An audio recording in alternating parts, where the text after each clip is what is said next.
Today is Thursday. That means we're back in nutrition educator Lynn Matava's kitchen. Today she shows us how easy and affordable meal prepping can be. Check it out. As we approach the weekend, it is a great time to talk about meal prep. So why meal prep? Well, it saves money. You're going to waste less food. If you're planning your meals ahead of time, it's easier to eat healthier and plan out portion control.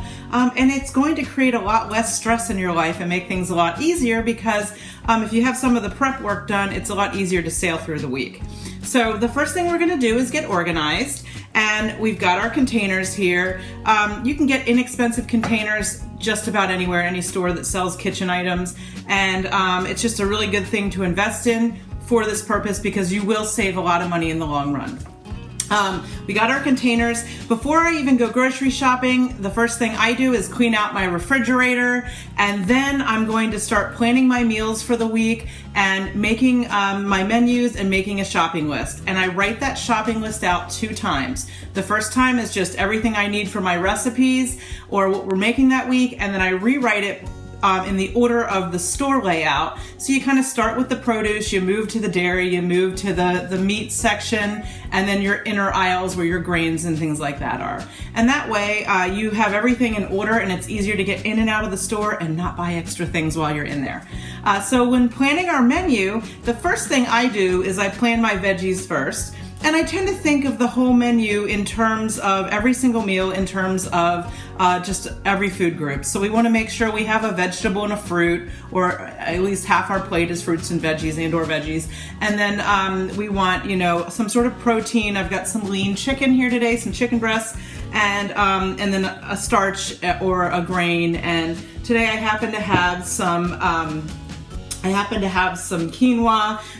You could use something like sweet potato, beans, whole wheat pasta, whatever it is you want to use as your kind of starch.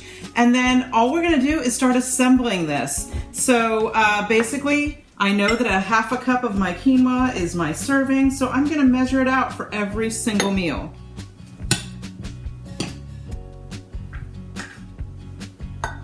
Okay. I'm going to throw just a couple. I like to throw beans and everything. If you watch this, you know I love beans. And then I've got a little bit of steamed broccoli I'm going to throw into each one. If you wanted, you could throw in, I'm going to throw in a tomato to each one. I just like having the color. Makes me happy to open a colorful container.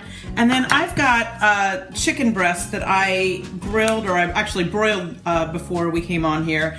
And this is only 2 breasts from the store, and I just kind of used a sharp knife and I very carefully sliced it into three thin slices. You can buy them this way, but this is a way to save some money, and I turned 2 chicken breasts into 6 meals.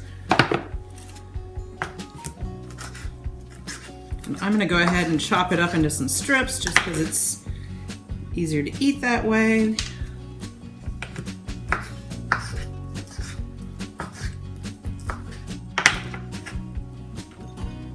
And I've got lunches already now for 3 days. But you don't want to forget snacks too. So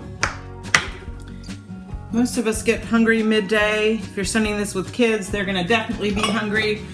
So I'm going to throw some blackberries and some sugar snap peas into some containers here. You can buy containers with dividers if you have someone that doesn't want their food groups touching.